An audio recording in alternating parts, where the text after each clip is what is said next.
And this is the law of the sacrifice of peace offerings that one may offer to the Lord. If he offers it for a thanksgiving, then he shall offer with the thanksgiving sacrifice unleavened loaves mixed with oil, unleavened wafers smeared with oil, and loaves of fine flour well mixed with oil. With the sacrifice of his peace offerings for thanksgiving he shall bring his offering with loaves of leavened bread, and from it he shall offer 1 loaf from each offering as a gift to the Lord. It shall belong to the priest who throws the blood of the peace offerings, and the flesh of the sacrifice of his peace offerings for thanksgiving shall be eaten on the day of his offering. He shall not leave any of it until the morning. But if the sacrifice of his offering is a vow offering or a freewill offering, it shall be eaten on the day that he offers his sacrifice, and on the next day what remains of it shall be eaten. But what remains of the flesh of the sacrifice on the 3rd day shall be burned up with fire. If any of the flesh of the sacrifice of his peace offering is eaten on the 3rd day, he who offers it shall not be accepted, neither shall it be credited to him. It is tainted, and he who eats of it shall bear his iniquity. Flesh that touches any unclean thing shall not be eaten.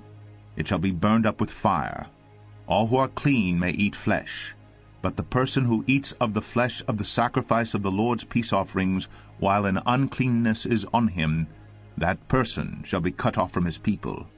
And if anyone touches an unclean thing, whether human uncleanness, or an unclean beast, or any unclean detestable creature, and then eats some flesh from the sacrifice of the Lord's peace offerings, that person shall be cut off from his people. The Lord spoke to Moses, saying, Speak to the people of Israel, saying, You shall eat no fat of ox, or sheep, or goat. The fat of an animal that dies of itself, and the fat of one that is torn by beasts, may be put to any other use, but on no account shall you eat it. For every person who eats of the fat of an animal of which a food offering may be made to the Lord shall be cut off from his people. Moreover, you shall eat no blood whatever, whether of fowl or of animal, in any of your dwelling places. Whoever eats any blood, that person shall be cut off from his people. The Lord spoke to Moses, saying, Speak to the people of Israel, saying, Whoever offers a sacrifice of his peace offerings to the Lord shall bring his offering to the Lord from the sacrifice of his peace offerings. His own hand shall bring the Lord's food offerings. He shall bring the fat with the breast, that the breast may be waved as a wave offering before the Lord. The priest shall burn the fat on the altar, but the breast shall be for Aaron and his sons.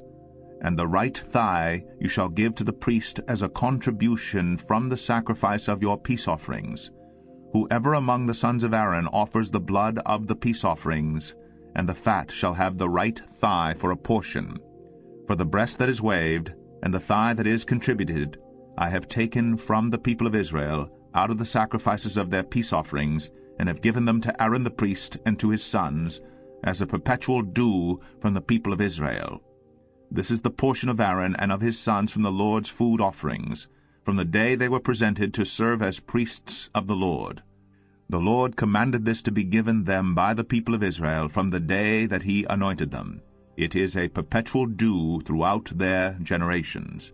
This is the law of the burnt offering, of the grain offering, of the sin offering, of the guilt offering, of the ordination offering, and of the peace offering, which the Lord commanded Moses on Mount Sinai on the day that he commanded the people of Israel to bring their offerings to the Lord in the wilderness of Sinai.